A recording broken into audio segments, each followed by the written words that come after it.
The election for the Minnesota Senate seat vacated by Al Franken in December may be the most unpredictable in the country. Now, a prominent Republican critic of President Donald Trump is considering running in a move that could make the outcome of the November election even more uncertain. Professor Richard Painter served as an ethics lawyer in the administration of President George W. Bush. He's become a staple on national talk shows for his sharp critiques of President Trump. Speaking with Esme Murphy on WCCO Sunday Morning, Painter says he's not sure whether he'd run as a Republican, a Democrat, or independent. We're 20 years ago, the way the Republican Party was, I would enter a Republican primary. I've been in the Republican Party for 30 years. But I've also seen the Republican Party move dramatically to the right, particularly on social issues, and also fail to contain spending. Governor Mark Dayton nominated his Lieutenant Governor Tina Smith to fill the Franken vacancy. Smith has said she will run for the DFL nomination. Republican State Senator Karen Housley has also jumped into the race. Senator Amy Klobuchar is also up for re-election in November. She faces a challenge from Republican State Representative Jim Newberger and former Minister Robert Barnhizer, among others. WCCO Chief Political Reporter Pat Kessler joins us now. Pat, a lot of focus on the midterm election. Of course, Franken's former seat will be key for the Democrats. They have to hold on to it. They're trying to retake the Senate. Yeah, this is a really unusual year because we have 2 U.S. Senate seats up for grabs. That rarely happens any state in the country. As you mentioned, Amy Klobuchar and Tina Smith's seats, the former Franken seat. This is all different, though, since the last time Franken ran, since the last time Klobuchar ran.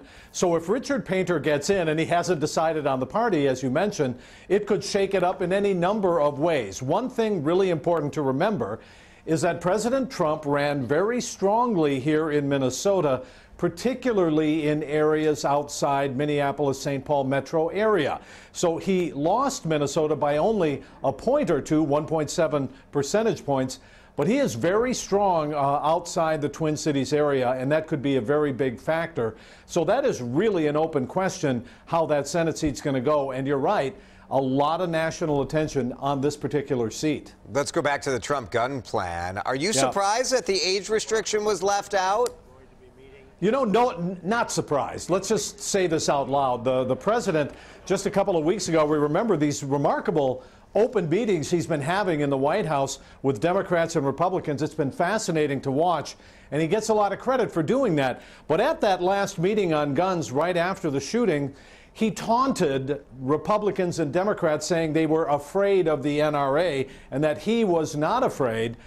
And yet he pulls this out, the one thing that the NRA did not want, raising the age limit to 21 for some of these really serious rifles and weapons. Now, there's other really important things in there, as you point out, the background checks, the mental health, the red flag warnings for people who are mentally ill and you want to take their guns away.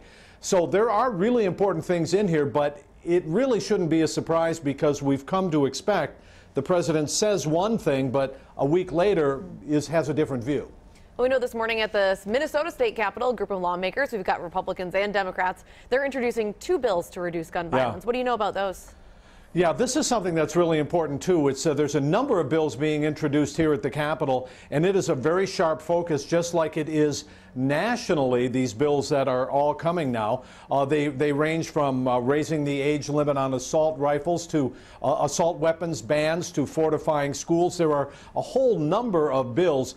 These will be thrown in the mix, and there are not a lot of bills with bipartisan support. But in fact, no bill has actually been heard and voted on here yet.